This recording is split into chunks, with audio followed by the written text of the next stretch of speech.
All right, hey guys, I wanted to share with you some relatively hard-earned knowledge about how fee reporting works for Tezos. Um, so first of all, we have a sandbox running, um, and we did the new register global operation with the client. So Tezos client register global constant.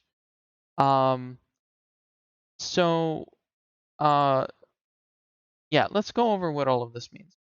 Um, so first thing is gas.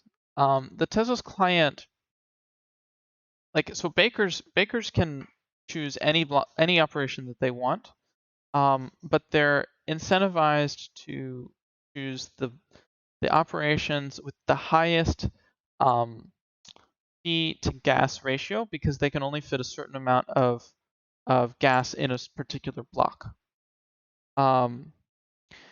And so yeah, like you can set your own fee to gas ratio, but the client will also calculate like a canonical ratio for you. So that's what everyone uses, if I understand correctly. So this calculated, hey, we're going to give a fee of 0.00387 to the baker. That's great. But we also are writing new data to storage because we're registering a global constant. So the client calculated that we are storing. So what the client did is it ran a simulation of the operation, and then it looked at all of the new stuff, like the new state, to estimate like, okay, what should we send to the real chain? And it calculated that we are storing 67 bytes of new data, so it will add 20 for safety. I'm not sure why this. I know why gas might go over, but I don't know why storage would go over. But who knows? Anyway, uh, this is our fee here, and you can see that this operation um, it includes a list of balance updates. So here's the fee leaving my account and going to the maker account. And then you can also see here, like all of this is like the proposed operation, and then this is the operation results. Everything after ... was successfully applied. So there's these new balance updates, and you can see that we paid 0.01675. The reason for this fee is that it's the storage. So you can see it's not going to anyone. Storage fees don't go to the bakers, they're burned because everyone pays the cost of storage. So actually, we currently charge it's like 0.0, let's see, 0.00025 Tez per byte. And if so like multiply 0.00025 times 67, you get this number, 0.1675. And if you add these two together, that's how much you ended up paying. So this used to have 4 million.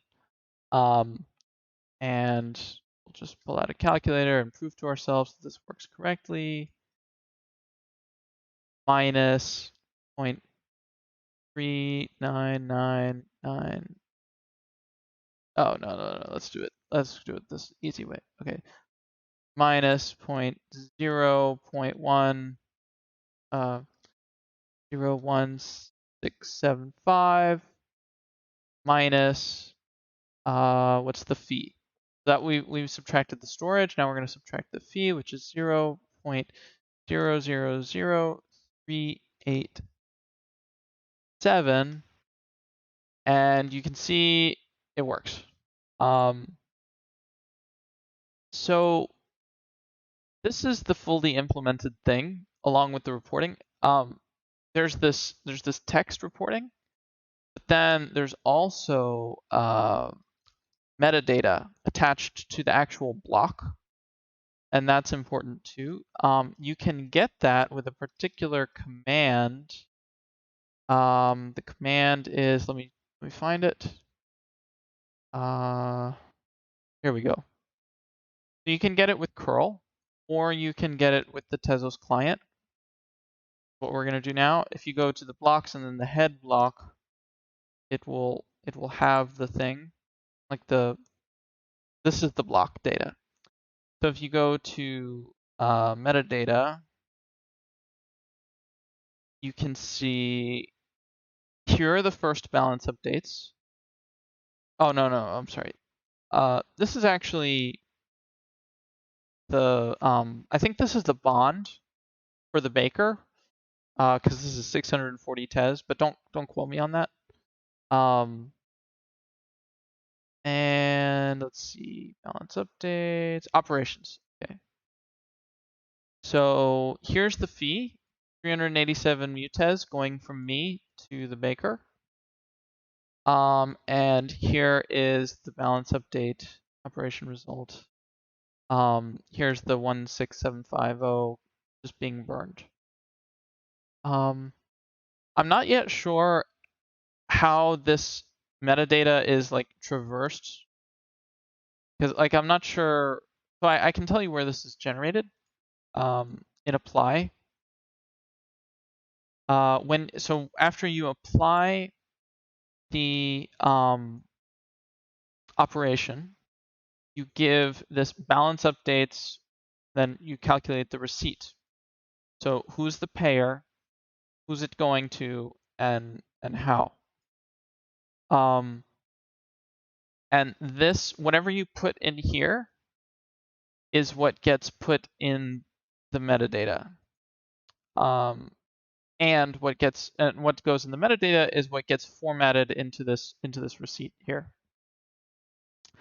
However, the link between the actual account, like the actual burn, and the receipt for the burn is like you have to code that yourself. Like it does not happen automatically. If you're using carbonated storage, gas calculation happens automatically. Storage does not happen automatically. So let's look at how we did this because it was very confusing. So there's this module called fees, and let's dive into it. Fees does like several things. Like it's so when fees was written, the only thing that was burning storage was like contracts. So you've got the origination burn, and then you've got transaction burn when you add to storage via transaction.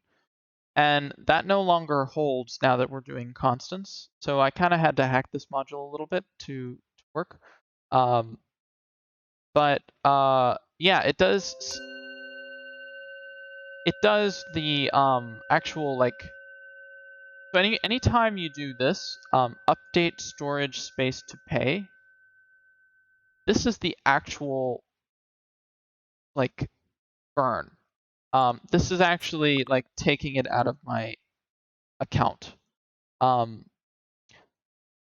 So you need to call a function that eventually calls update storage space to pay, and I've wrapped it in behind like the fees module just to keep it in line with all the other places we're calling update storage space to pay. So if you look at this here, like I'm actually doing the calculation of 65 bytes for the key, and then I need to add some notes as to why this is 65 bytes. And then like we're passing in the size of how much we stored, and then we're charging the burn. So that's lesson number 1. Update storage space to pay actually does the burn. Separate from that, this function returns a pair. It returns a new context, which has the amount actually burned. And then it also returns like a number representing how many bytes did we charge for. So this is a little bit backwards. Like you'd think that you either produce the receipt and then burn what the receipt says, or you would produce the receipt, like you would do the burn and then produce the burn from the receipt. But these are not linked in our current code base. So you have to calculate them here. So I have this cost of bytes function that calculates how much, like what is the, it knows the cost of a single byte in storage. So you pass in how many bytes you stored, and it returns an amount in Tez like that we should charge. But remember, this is just like for informational purposes only. We already did the charging in this function, the update storage space to pay wrapper, and now this is just for reporting. So this, once we've calculated the fees, we say that we debited these fees. And then this could be a list of credits and debits. And then this eventually goes into the receipt.